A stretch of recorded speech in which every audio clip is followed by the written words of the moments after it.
Hello, everybody. This is Love from Above with your Sibling Spirit Guides. I'm Maureen, and this is my brother. Hey, Maureen. Hey, everyone. This is Brian.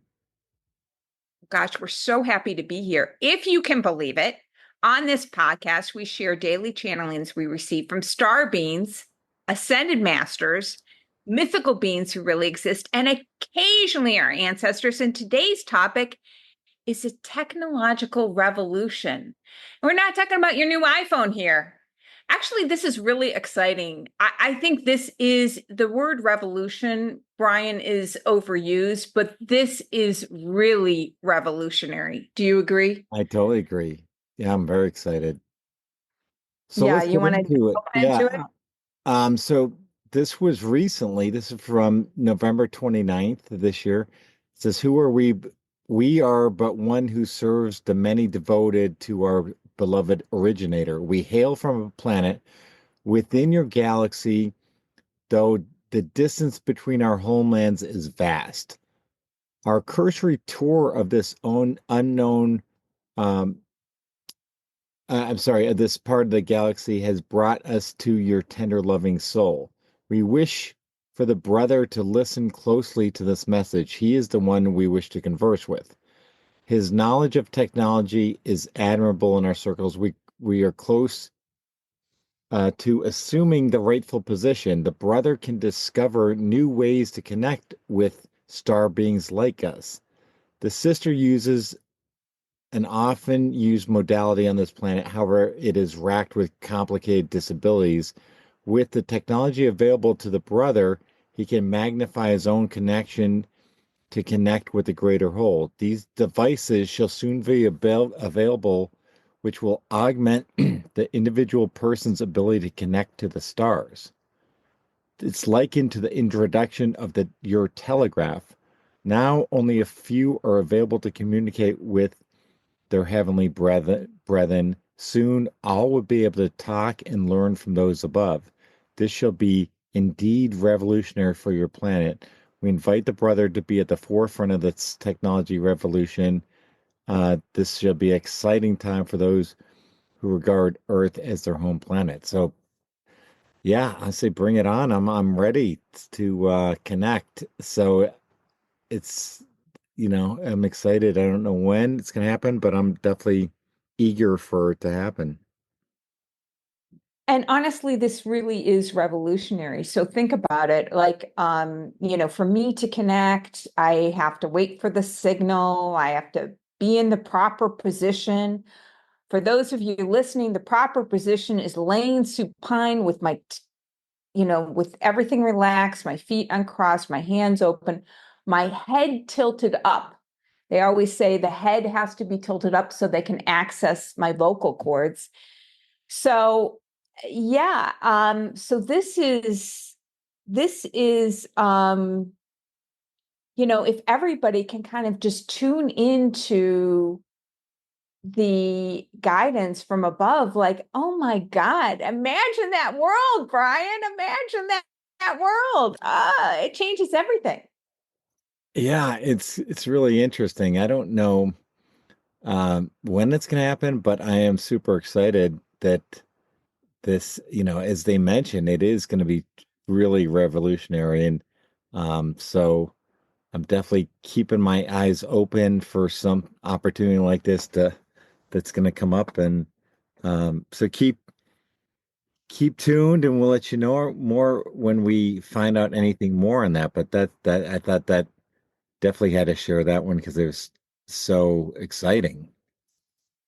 Yeah, and I've read so many books, back in the day before the telegraph, letter writing was a big thing, and it would take like weeks or months depending on where you were, the distance between them, and so you think about before that, like how the communication was on the planet, and yeah, again, it's going to be a momentous change for everybody. So I'm really excited. And you know what? Again, I go to like the biggest benefit one of the biggest, how can you take one? But one of the biggest benefits is knowing that Like I'm never alone. There's always people, like at the end of every session, pretty much everyone's like, we're always here for you. We surround you with love. And, imagine if everyone like truly not only knew that like on a certain level, but really felt it. Um, yeah, I just think that that would really be a beautiful benefit for everybody living on this planet. Not only that, but then, these are such advanced beings. I mean, they're just, any type of um issue that you're facing, I mean, they can definitely help. So it's going to be really interesting. So I'm looking forward to finding out more about this. Yeah, it's very, very exciting. So then to continue on with the topic of technology, this is from another session very recently, just 3 days ago, from our good friends, the Watchers. And it's funny, Brian, they always go through this at the beginning. We are because they say we are the Watchers. We are known as the Watchers. We watch over all of humanity. This is our task from the one creator.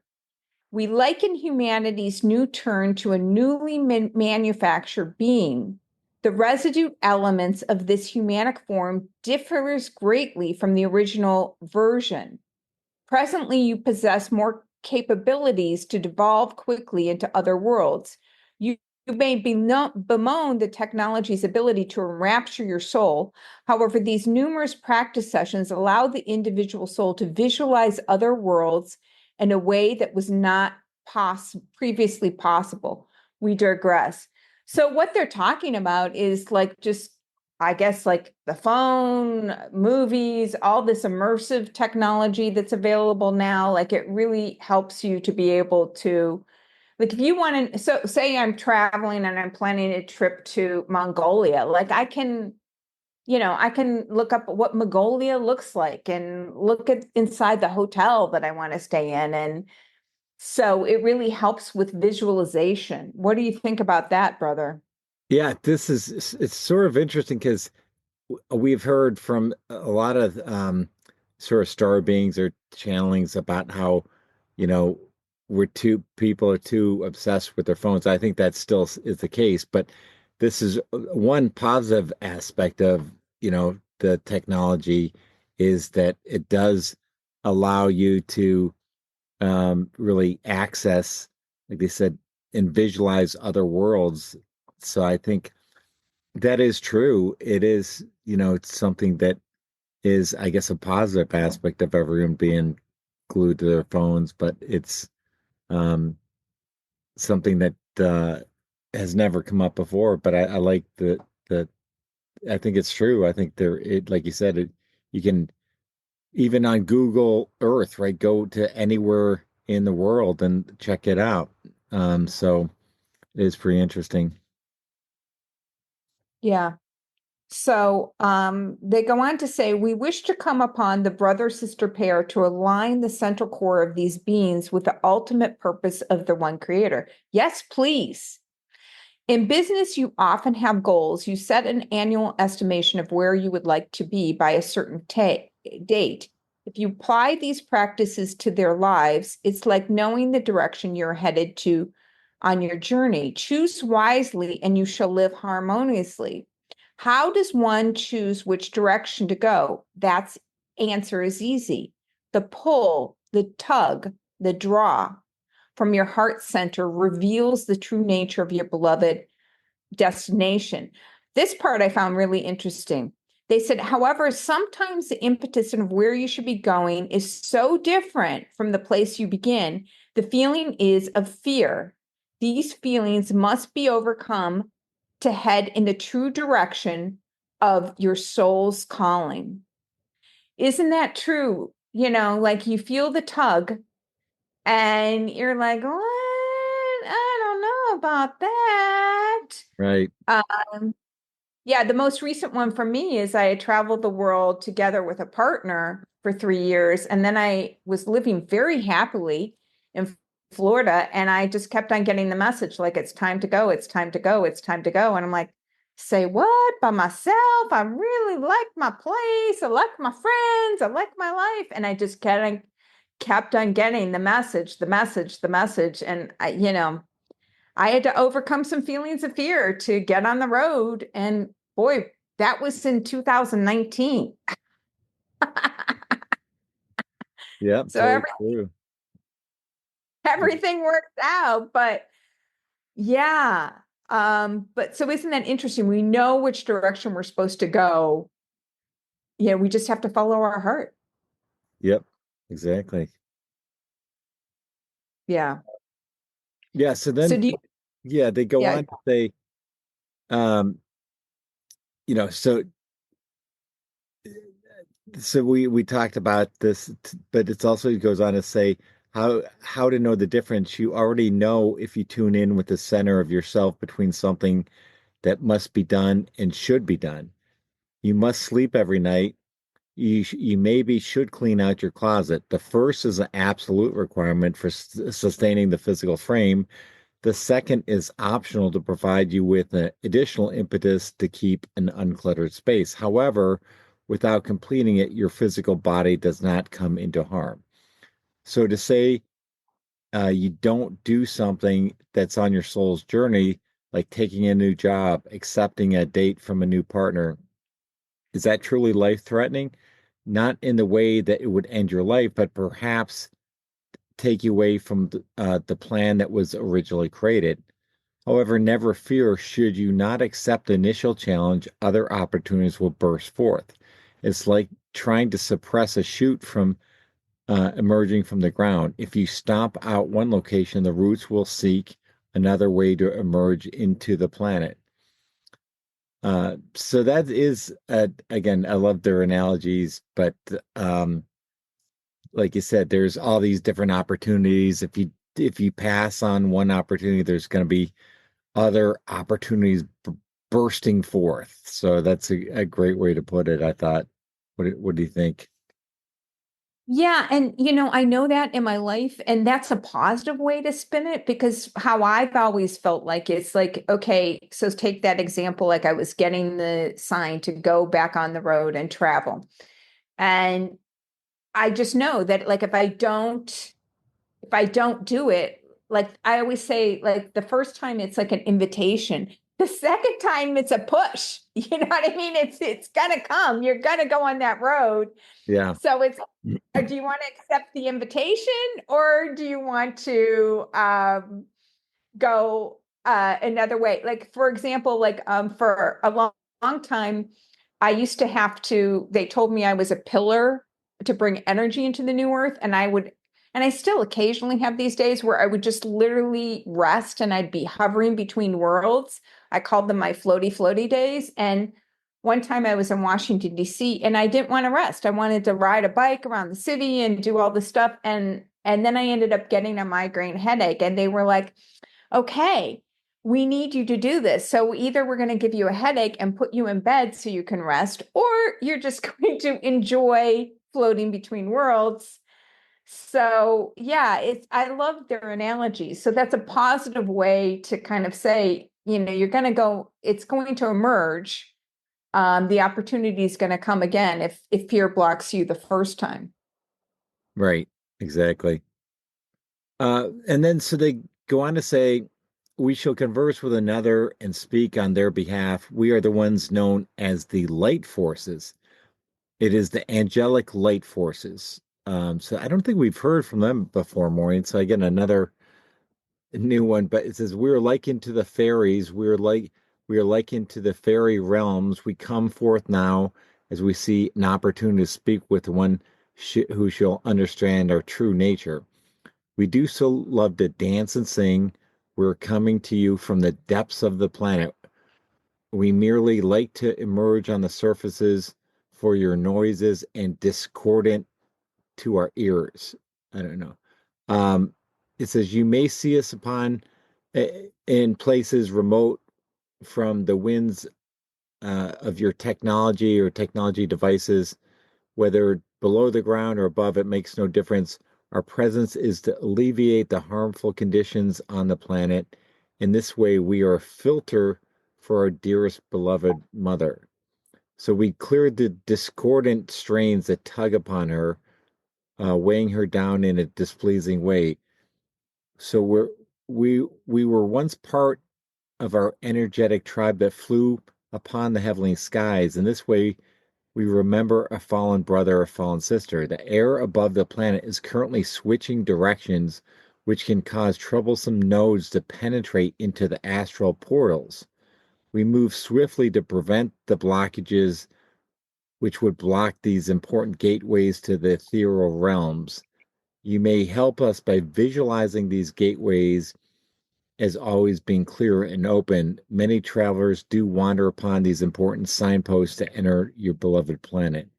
We shall be guardians for your gentle, loving nature.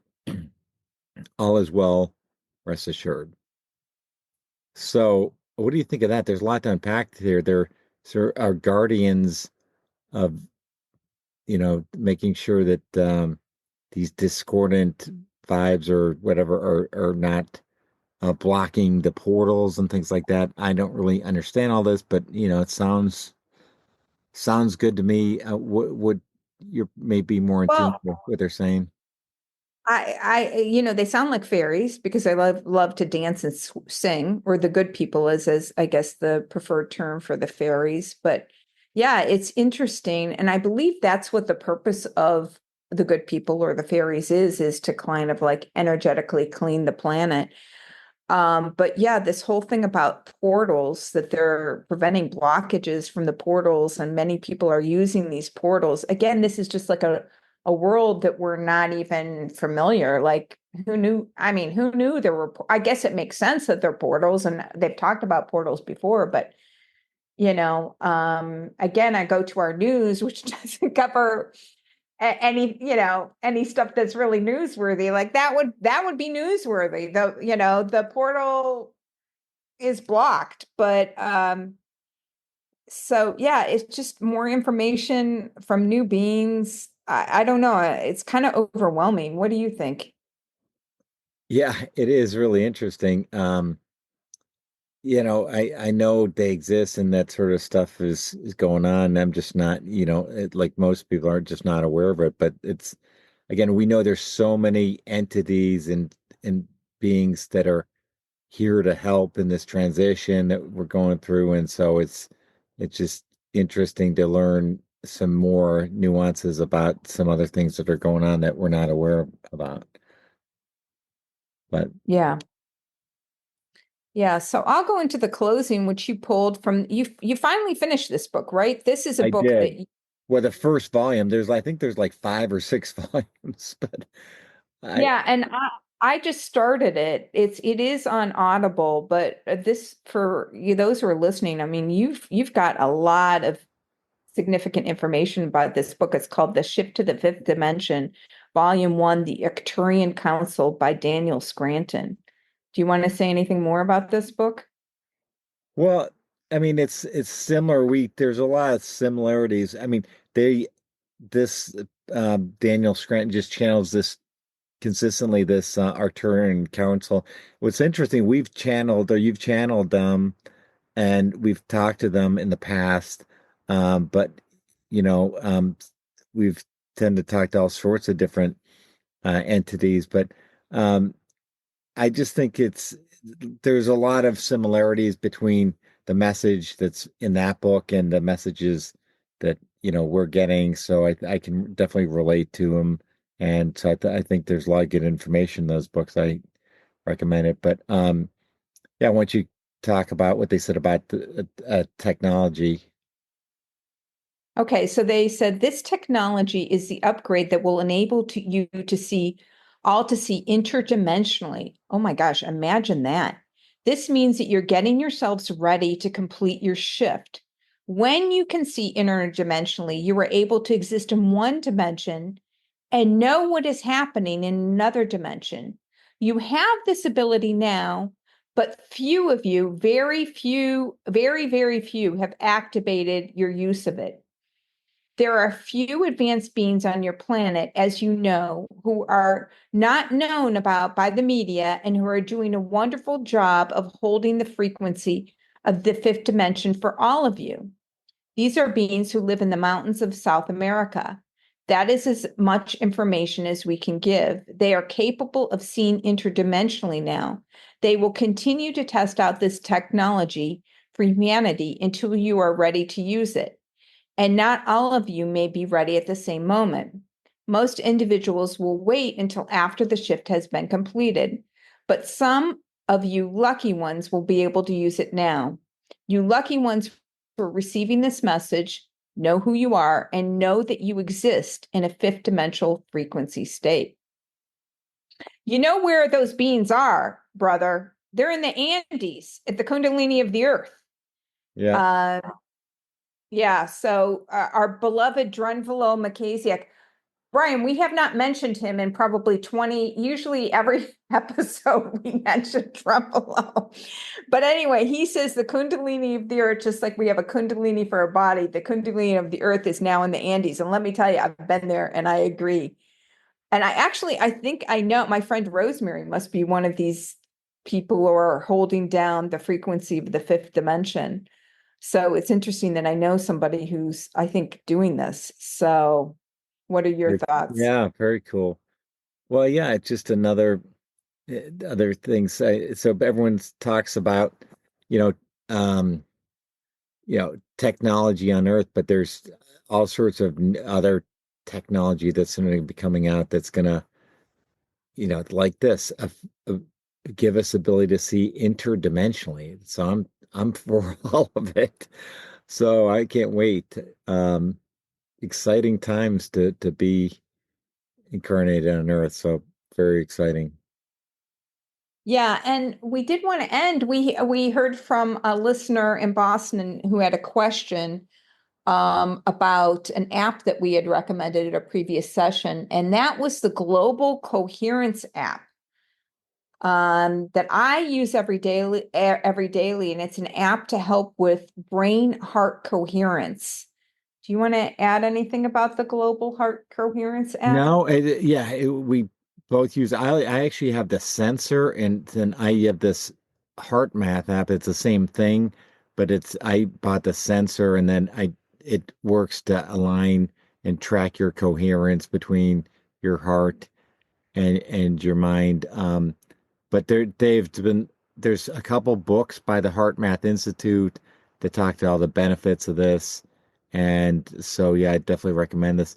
But thanks for the listener for reaching out. And then, yeah, I'm gonna also try and up the game here and try and make sure when we reference things like that, put it in the show notes.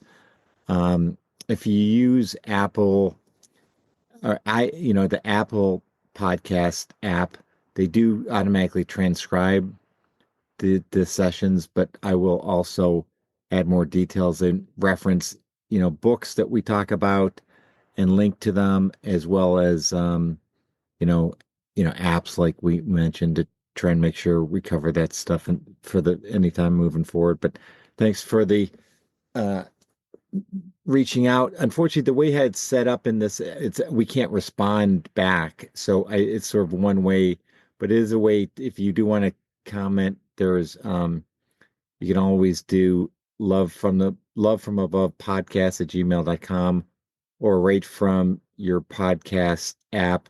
There's a way to send a text or, send a message. And then we can get the feedback. So either way works. And that's it. So that's looking forward to speaking to you next time. Anything else, Maureen? Yeah, so next time we're going to be talking about, we've gotten specific guidance with regards to meditation and mudras, hand positions you're doing. So hopefully that will help to elevate you all to the fifth dimension. Thanks so much for listening.